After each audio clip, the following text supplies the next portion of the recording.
Assalamualaikum warahmatullahi wabarakatuh. Salam sejahtera untuk kita semua. Selamat datang dalam video pernyataan diri dosen dalam unjuk kerja Tridharma Perguruan Tinggi sebagai syarat pernyataan diri dalam rangka pemenuhan administrasi dalam proses sertifikasi dosen dengan tujuan untuk meningkatkan kualitas pendidikan di Indonesia. Bersama saya, Muhammad Sadiqul Fajri, dosen pada program studi Ekonomi Syariah Fakultas Ekonomi dan Bisnis Universitas Mula Warman. Salah satu mata kuliah yang saya ampu dalam program studi Ekonomi Syariah adalah mata kuliah Lembaga Keuangan Syariah. Mata kuliah ini adalah salah satu mata kuliah wajib yang mahasiswa dapat tempuh pada semester 3 dengan bobot 3 SKS.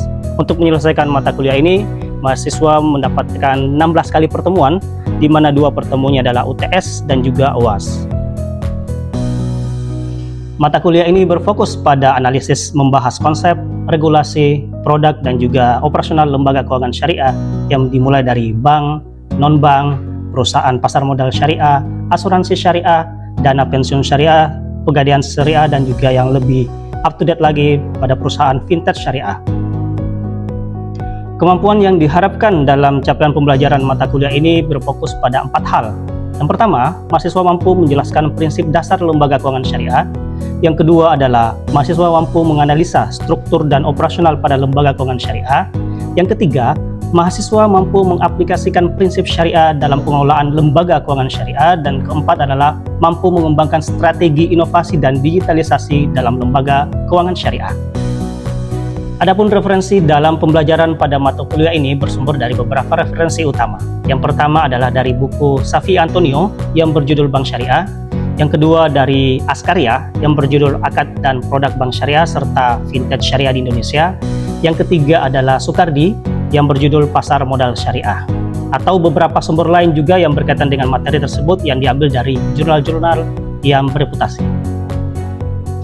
Sistem pembelajaran pada mata kuliah ini menggunakan 2 pendekatan. Yang pertama adalah project based learning dan yang kedua adalah case based learning. Adapun sistem penilaian pada mata kuliah ini terdiri dari 5 aspek.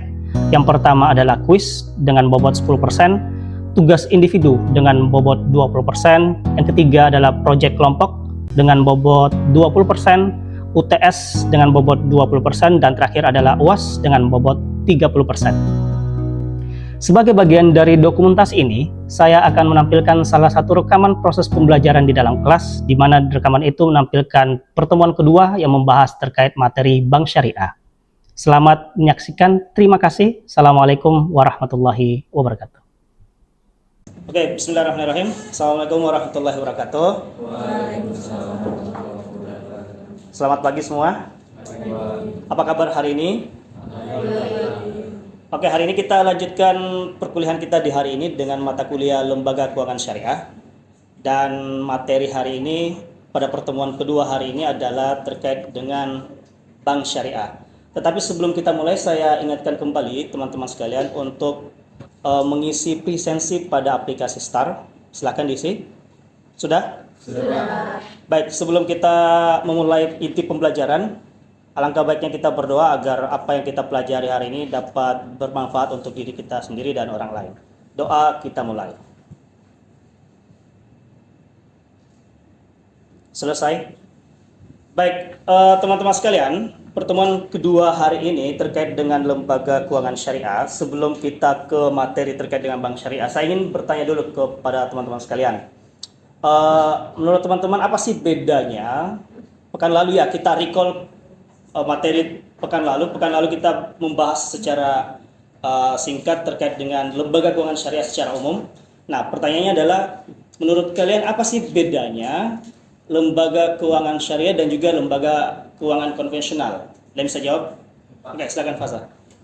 Untuk tentang perbedaan utamanya itu terdapat dari beberapa aspek. Yang pertama itu ada dari landasan hukum.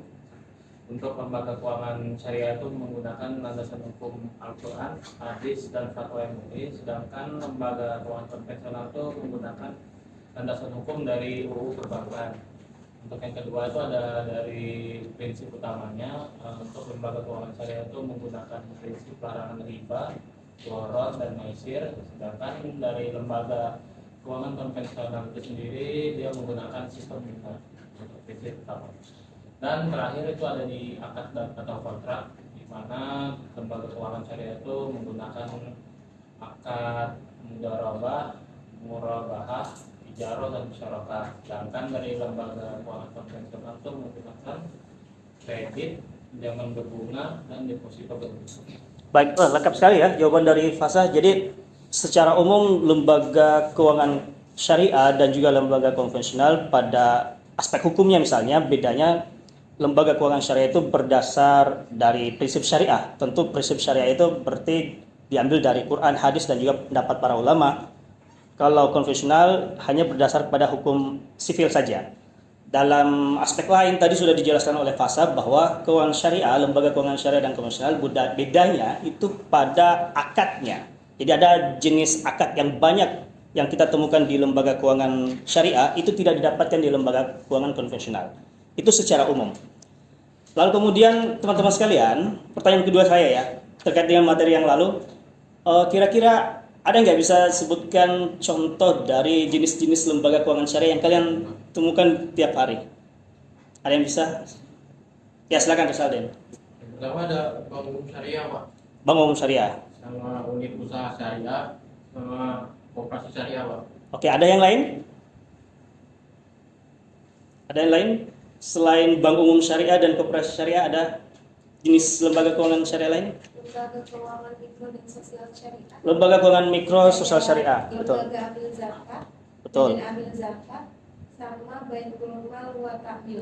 Ya. Jadi lembaga amil zakat dan baitul mal itu juga bagian dari lembaga keuangan syariah karena lembaga amil zakat itu mengelola keuangan dari seluruh kaum muslimin. Jadi dia dikategorikan pada kategori lembaga keuangan syariah. Walaupun sebenarnya orientasinya adalah orientasi sosial.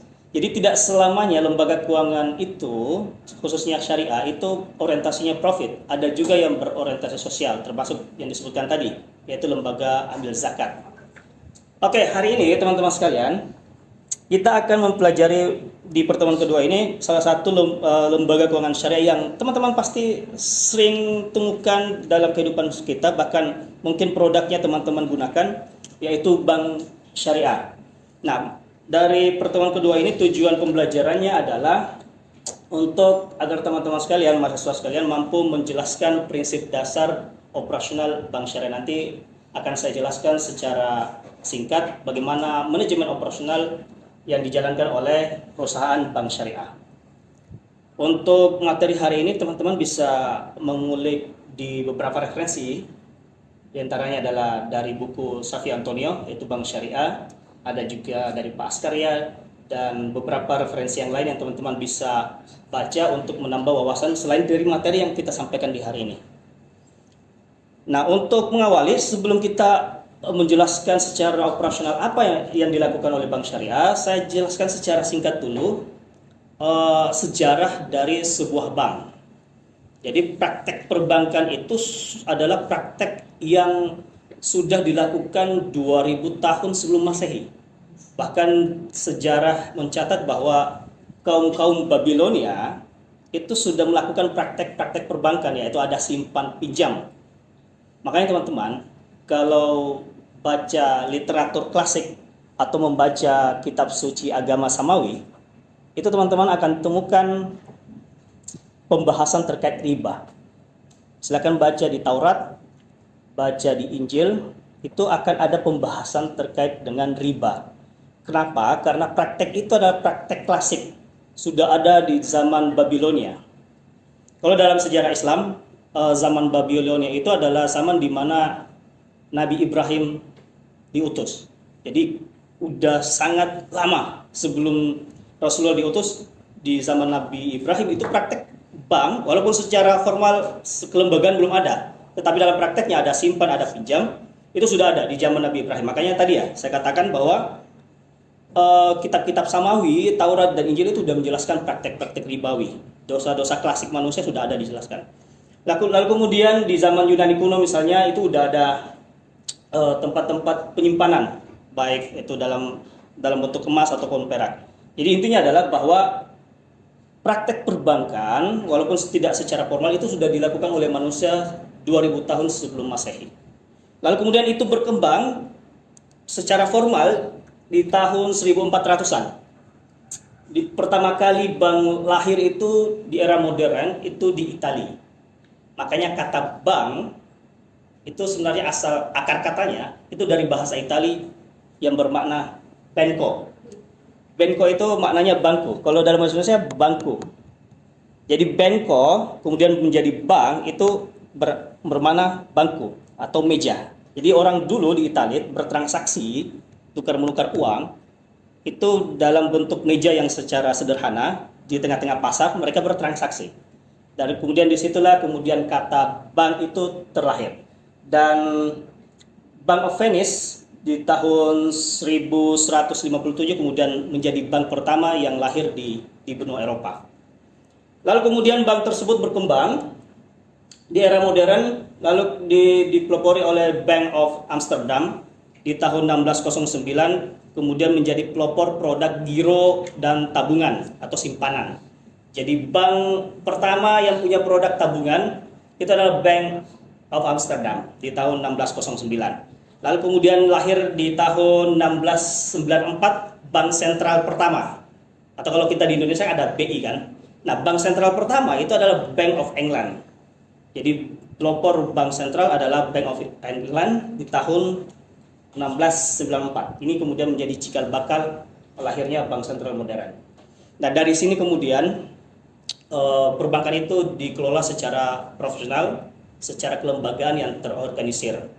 Puncaknya itu hadir pada peristiwa revolusi industri di Inggris dan juga Prancis.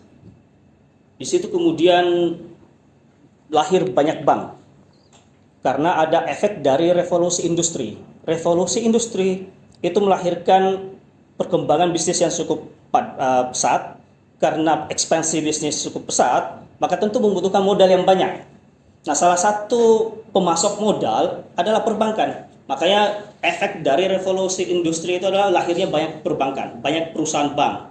Sehingga kemudian itu sangat berkembang. Jadi ini yang kemudian menjadi titik bertumbuhnya bank, yaitu terjadinya revolusi industri, baik itu di Inggris maupun di Prancis. Lalu kemudian dari situ melebar ke benua Asia dan juga Afrika. Di Indonesia, karena ada kolonisasi dari Belanda, maka sebenarnya Bank Indonesia itu lahir dari legacy atau warisan kolonial Belanda. Dari the Javanese Bank itu atau Bank Indonesia hari ini itu bentukan dari kolonisasi Belanda. Jadi kita menerima warisan dari penjajahan Belanda. Lalu kemudian di era kontemporer di abad 19, bank kemudian menjadi lembaga intermediasi yang utama. Lalu kemudian di abad 20 lahirlah bank syariah pertama. Bank syariah pertama itu ada di Mesir. Namanya Mit Gomal.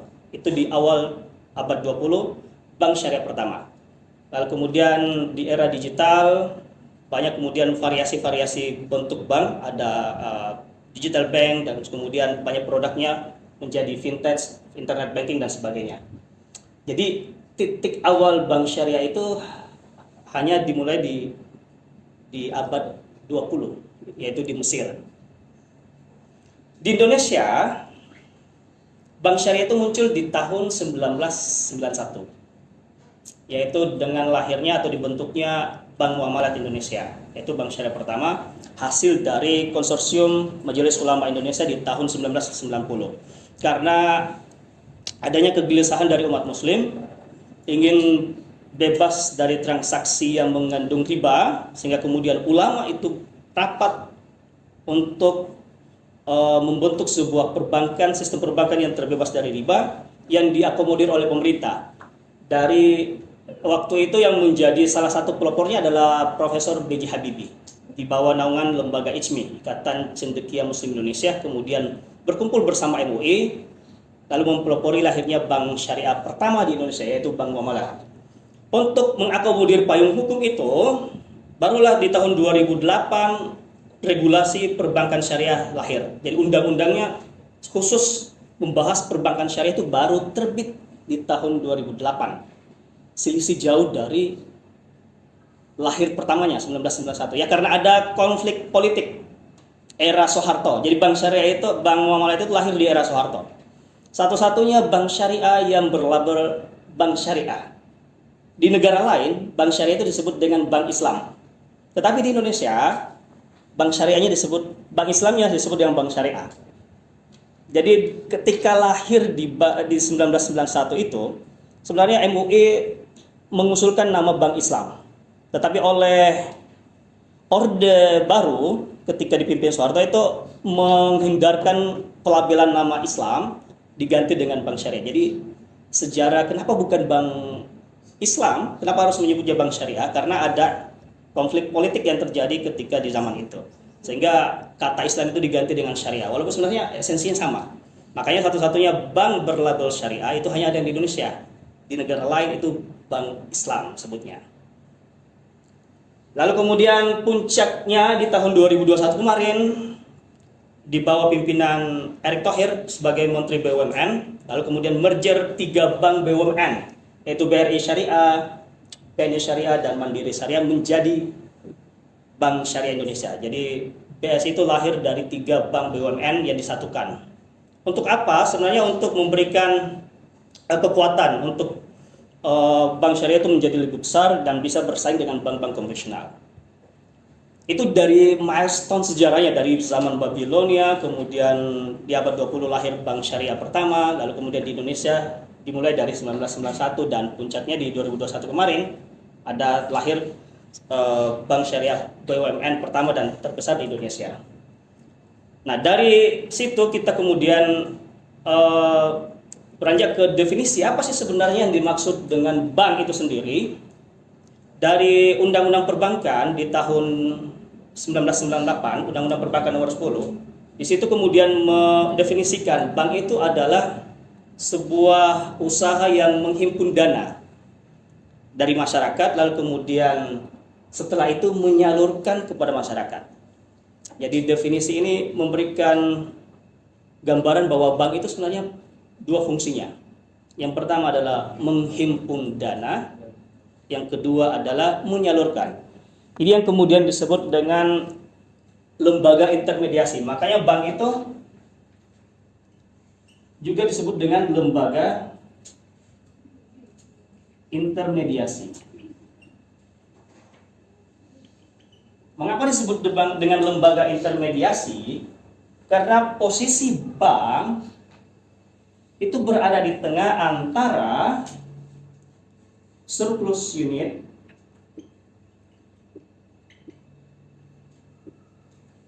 dan defisit unit.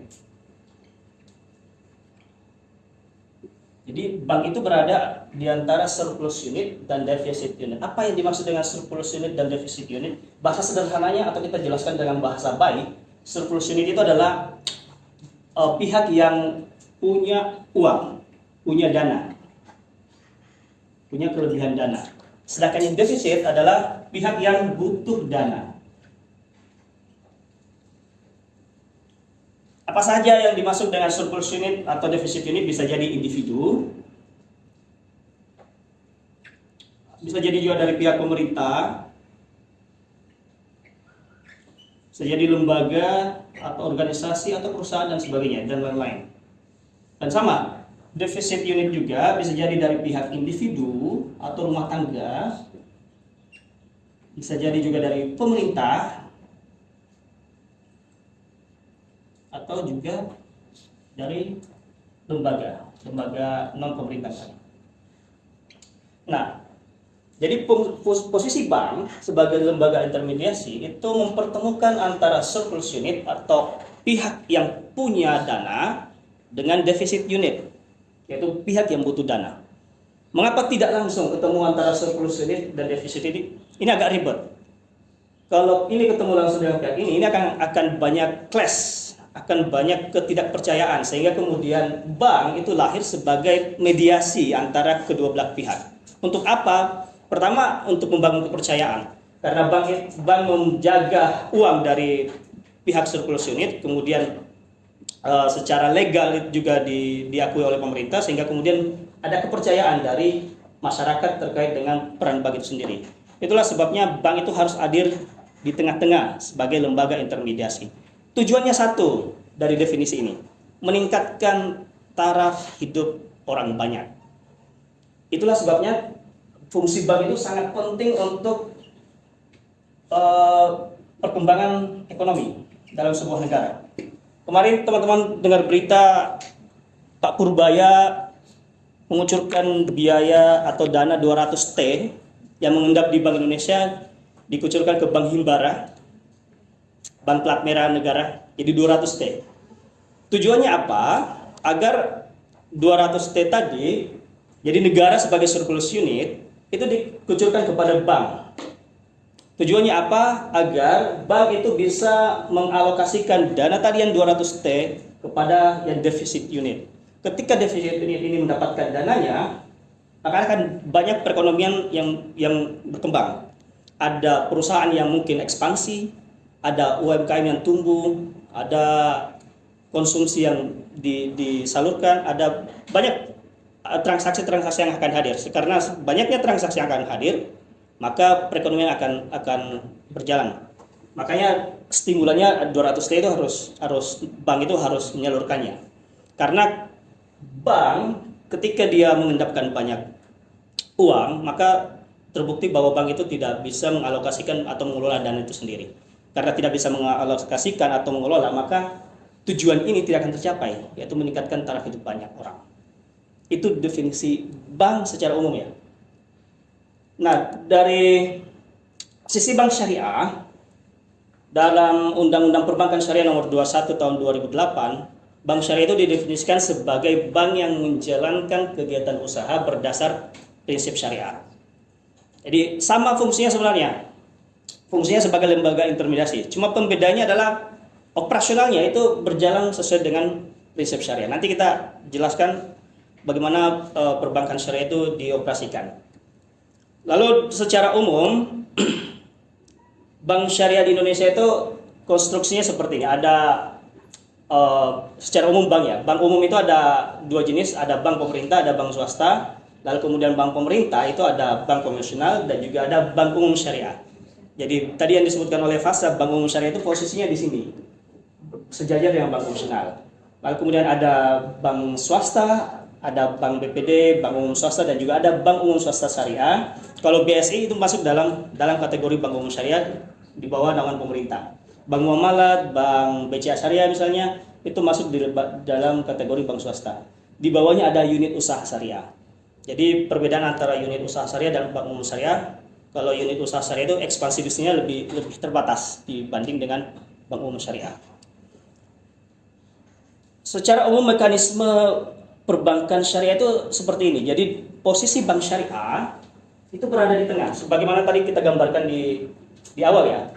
Dia fungsinya sama dengan bank umum yang lain, yaitu sebagai lembaga intermediasi.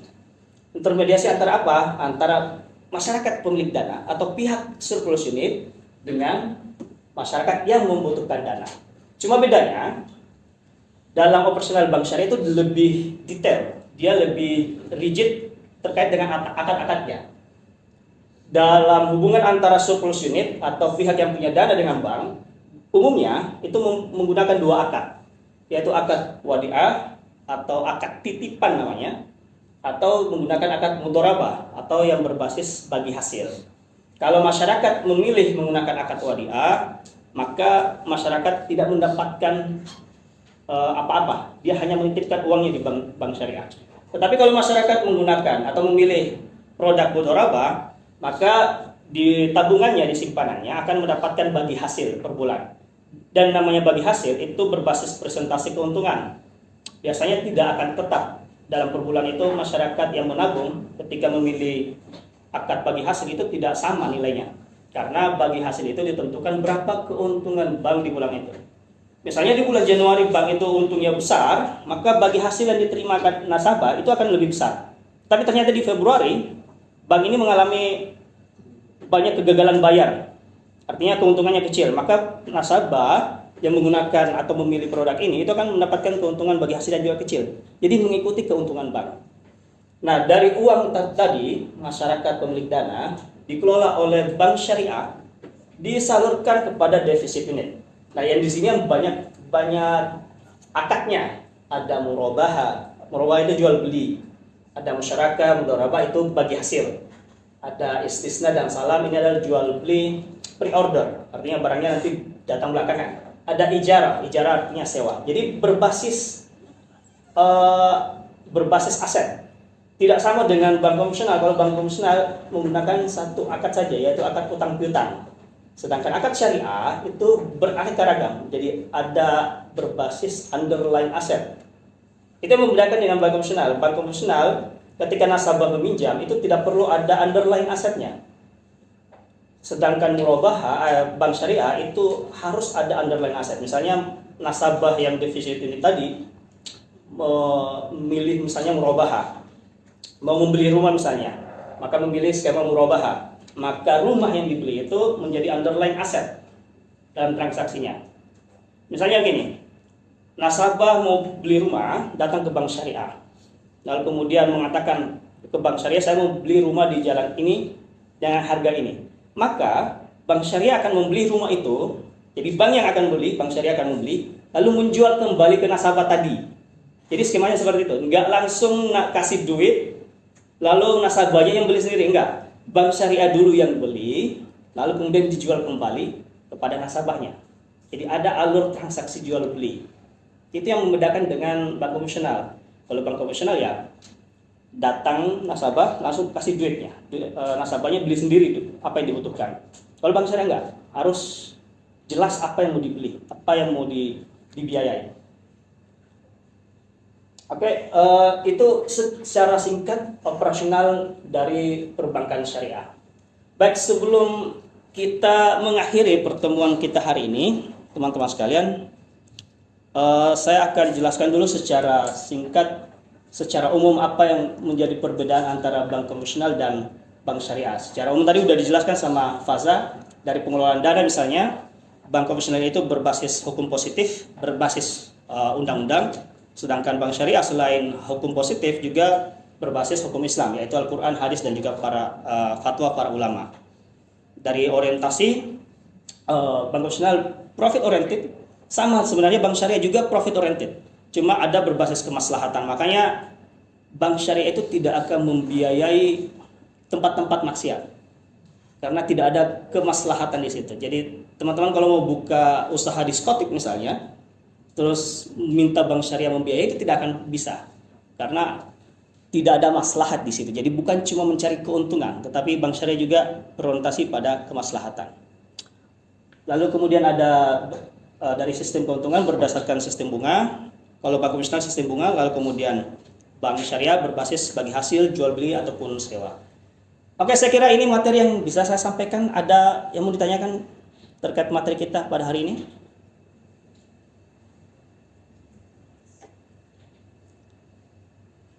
Saya kira cukup ya. Insyaallah untuk tugasnya saya akan berikan nanti di LMS. Silakan teman-teman akses di LMS, nanti pengumpulan tugasnya 2 minggu dari hari ini. Cukup sekian yang saya dapat sampaikan. Insyaallah kita ketemu pekan depan dengan materi yang berbeda. Mudah-mudahan diberikan kesehatan dan juga kemudahan dalam melakukan aktivitas kuliah. Terima kasih. Assalamualaikum warahmatullahi wabarakatuh. Waalaikumsalam warahmatullahi wabarakatuh.